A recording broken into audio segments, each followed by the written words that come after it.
Hello, this is Regina Olson from RLO Training Consulting. Today I'm going to conduct an IET syllabus training. I'm going to go over all the components that are required in your syllabus and give you some tips and tricks. It's going to take a little less than 30 minutes, so let's dive in. Okay, so today's training objectives, we have 4 of them. Objective 1 is for your fundamental information. So I'm basically going to cover a list of the required components of your syllabus and go over a few of them in depth that I feel like need a little bit more information, but some of them are, just real obvious. And you just need to make sure you include all these components or else your syllabus will be rejected and you'll have to revise it. Our second objective is to cover the single set of learning objectives. WIOA identifies IETs as requiring a single set of learning objectives, an SSLO. So your learning objectives are a little bit different for your IET. They need to be written so that it includes workforce preparation, includes adult education, includes workforce training, and that these 3 components can be seen as integrated and concurrent within your course. So you write your objectives to match that. So we're going to talk about how to do that and give you some tips and tricks. Objective number 3 is going to cover the IET curriculum outline schedule. This is important for a couple of reasons. It's important for the student, so the student needs to know what's expected of them and how the course is going to lay out and how many weeks it lasts and what they need to do every week or every day. It does have to be by day or week. And the state needs you to identify your workforce training components, your workforce prep components, and your adult education components within the schedule or outline.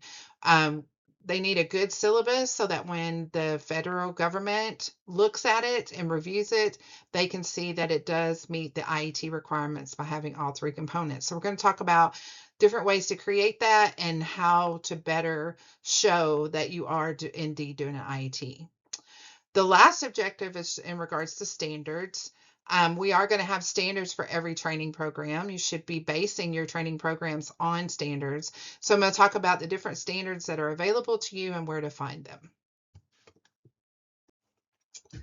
Objective 1, fundamentals, required syllabus components. The following are items that are expected to show up on any adult ed syllabus that is submitted. You need to have course information, instructor information, and a course description. You also need to include text, materials, and resources that are used or students need in order to complete the course. And make sure you include any software that you're using so that we'll know the names of it. You'll want to have a completion and/or grading section. This is going to provide information for the student to know how to complete the course and what expectations are they to make on quizzes, tests, etc. You'll want to have an attendance policy, and you also want to have a disability services statement. The disability services statement, in order to be ADA compliant, needs to have a name and contact information. You're also going to have course objectives listed and a schedule or outline. These are both required, and I'm going to talk about them a little bit more extensively in the future. All right, so we're going to take a look at a couple of example formats for a syllabus. I just wanted to show that some people do tend to use a narrative type situation. Like the second example, they will use a paragraph format and then highlight their components and usually put spacing in between, so that makes it very easy to identify and find them. The first example has some course information in a table format, and that looks good too, and that's easy to follow. It's very helpful if you just make sure you identify the main components so that they're easily found. In the outline and the schedule, it usually helps to do a table. So if you're not very good with tables, we can do a little training for tables. They're very simple and it's easy to add them. It's also very easy to include like your workforce training components and your workforce prep components. You can actually put them in a table. It also helps the student follow. So you could do it by day, you could do it by week, but the idea is that they'll have information on what is expected of them, at least on a weekly basis. Next, I wanted to dive into your completion or grading component and provide a little bit of assistance for how to do that and to make it more clear and concise. You'll want to make sure your expectations are measurable, transparent, and aligns with your objectives. I've included some samples of what you're actually measuring. There's all sorts of things in an IET. You can have demonstrations, you can have written quizzes, online tests. Usually all of those have a certain requirement. I mean, the student has to complete that test and then make a certain score before they can go on to the next objective or module. So it's good to identify those and then to tell them what they need to make. At the bottom of this slide, I've also included some examples. This isn't perfect wording by any means, but I wanted to give you an idea of kind of what is expected or what other people do. So I've stole these from other syllabi that I've looked at. And if you'll notice, it definitely tells you like what percentage you need to make or what score you need to make. And then it tells you what lessons you're working on for that score. So it's a good idea to include this and make sure that you include all of your completion and grading requirements in your component. One of the next fundamental components I'd like to cover is the attendance policy. Attendance policy needs to be clear and transparent, and it needs to align with your program requirements and workforce expectations. Some things that you can include in your attendance policy is stuff like minimum attendance, absence procedures. What happens if you miss? What happens if you need to make up work? What are the consequences for missing? Those types of things. A lot of courses in adult ed are online or they're self-paced. So it's ideal to create a situation where you're giving them how much work they need to do in, say, a week, for instance, and then still saying, if you don't do this work, this is going to happen. And that will keep them on track and keep them working at a constant pace so that you will finish the IET in a timely manner. Some examples at the bottom are ones that, again, that I stole from the field. And they're by no means perfect, but a lot of them just give you an idea of exactly what you might be working up. It's going to depend on your own course, of course, and what your requirements are, but it's important to make sure you do include an attendance policy and let students know what is expected of them. Next, I wanted to cover the disability statement and provide a little bit of assistance. The disability statement should serve as an invitation to disclose or discuss accommodations. It needs to provide information on who and how to contact for disability services, and it should be welcoming and inclusive. It should seem like it's just a part of the syllabus, not an exception, and to make people feel as comfortable as possible. For your examples, I included, I copied and pasted the one exactly from the wage syllabus. So that's already been approved from the state. They used it on the wage one syllabus, and you can certainly copy and paste that and just customize your name and contact information for your program. Some of you will also are required to use your LEA's disability statement, which is fine. Some LEAs require that the statement be the same on all syllabi produced for that LEA. And if you do, just make sure you also include a name and contact information for adult education assistance. Okay, so let's dive into the second objective of this training, and that is learning objectives. WIOA requires IETs to have a single set of learning objectives, an SSLO. And what that means is that your objectives are going to be written so that you can see the components of workforce preparation, adult education activities, and workforce training throughout the objective. Objectives should be a student-centered statement, so it's usually good to maybe start with students will. Objectives should be aligned to content standards, technical training requirements, CCRs, those types of things. And I'll talk about those a little bit more here in a second. Objectives should always focus on the learner and what the purpose of them being there is about. And they should be simple and straightforward, easy to understand.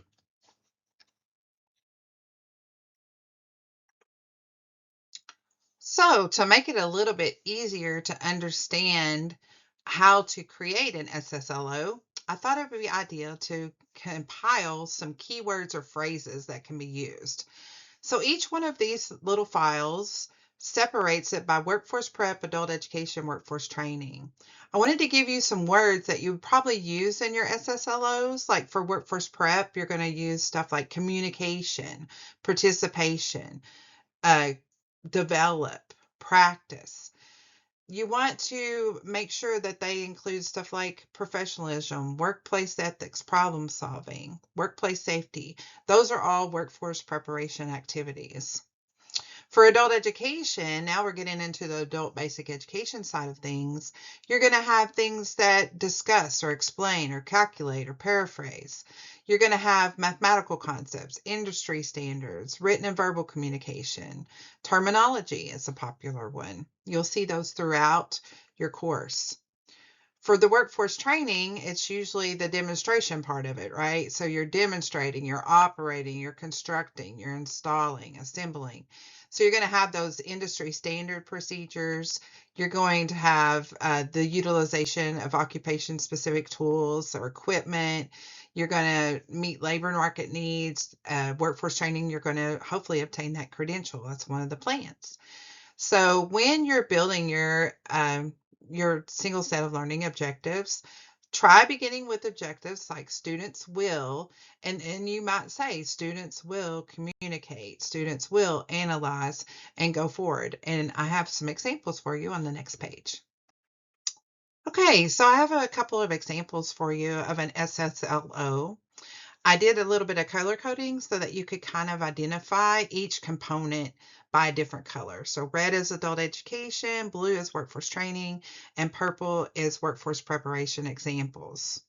So I'm just going to go ahead and read these for you just so you can kind of hear it, and hopefully I can read it well. All right. So students will safely operate a commercial vehicle to transport goods by calculating routes, demonstrating vehicle pre-trip inspection using manuals, and communicating effectively with dispatch and customers, leading to a CDL A license and employment as a truck driver. So hopefully you can see and hear the differences and how that's integrating those three components into one objective.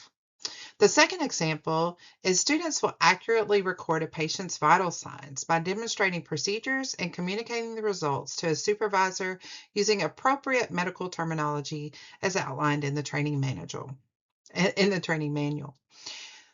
These are just two examples, but I will tell you one of the best tricks that I can provide is that you can use AI.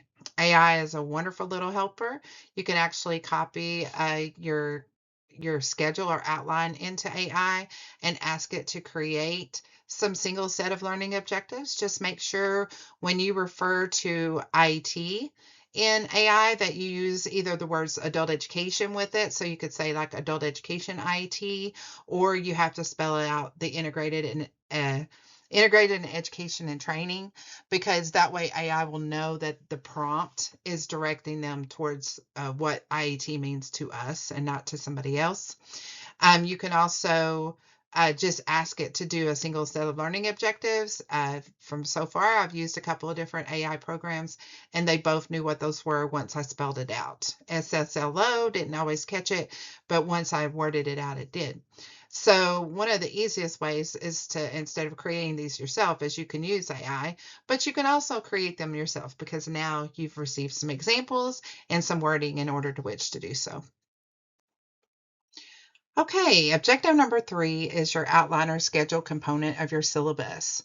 An outline schedule of curriculum activities must be present and display documentation of all 3 integrated components.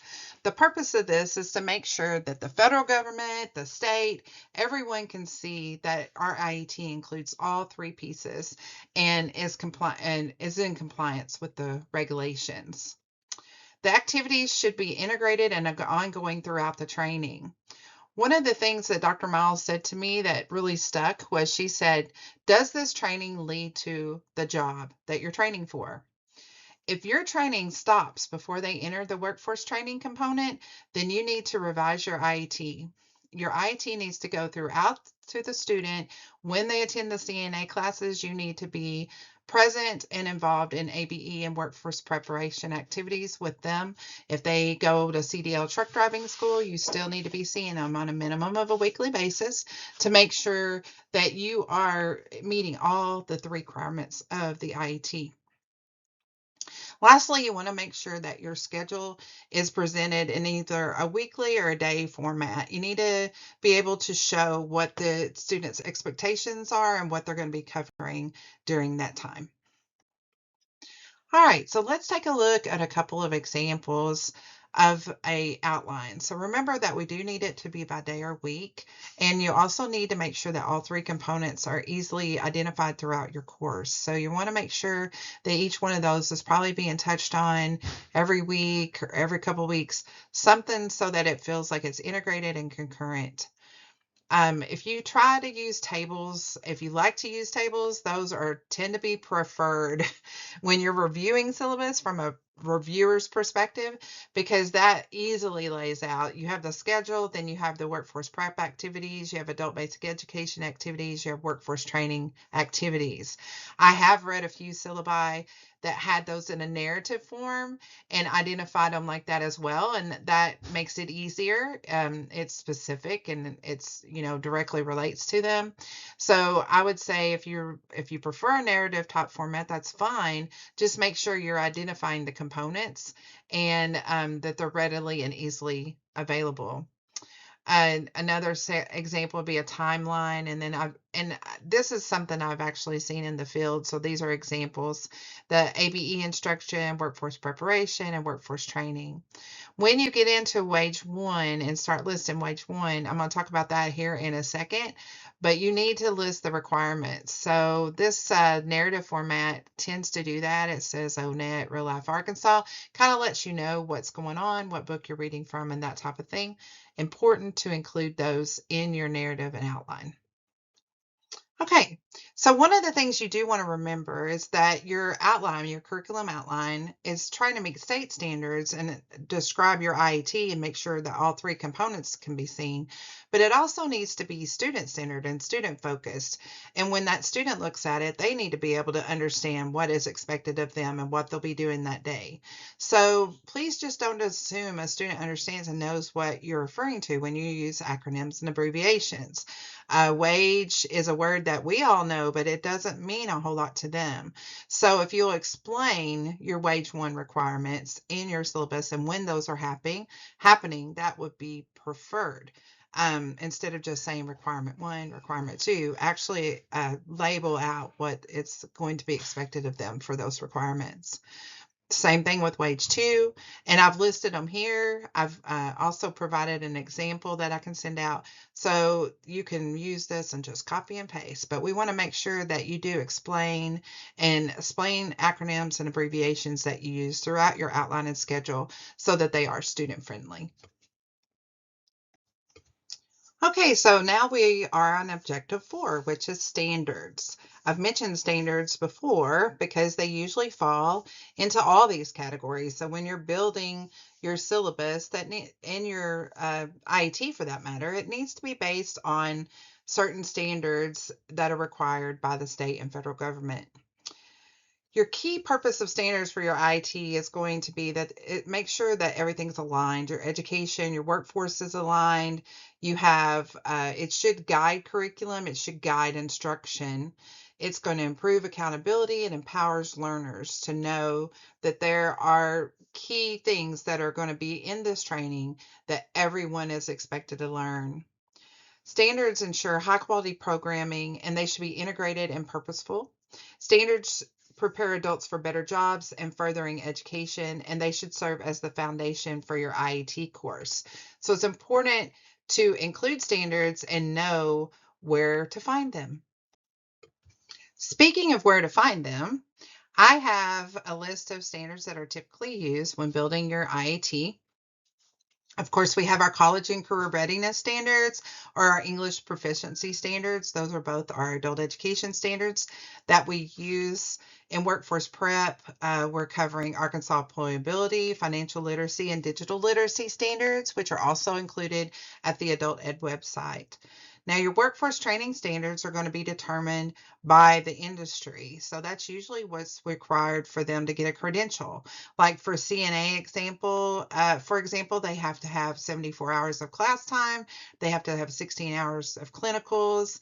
They have to successfully complete those clinicals. Then they have to take a written test, and then they have to demonstrate their skills to a, a proctor in person before they become a CNA. So all your workforce training standards are going to be determined by the course and the training that you're providing.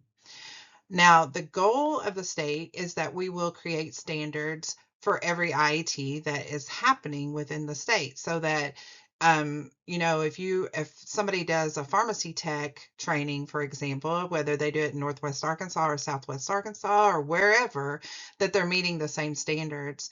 Standards are good to make sure that you share with your ABE instructor in your IET and as well as your workforce training instructor, although usually they're pretty trained and they know exactly what is expected. But it's good to have them listed and to know what is expected of that course and the bottom line standards that we're trying to meet. So once the information is submitted and compiled, we're going to have some state standards for the specific training courses. Okay, so thank you for joining me for the IET syllabus training today. I hope that this has been helpful and that you'll be able to utilize this information to create your syllabi, to revise some of your old ones, and then create better ones in the future. Syllabus will be submitted at the state website. There's always going to be a link where you will submit them. And whenever you're getting ready to create a new IET, you should get your syllabus submitted before training begins. We'll want to make sure that it gets approved and you can start conducting your training. In the meantime, if you have any questions or you need further information, please feel free to reach out to me and I'll assist in any way I can. You have a good day.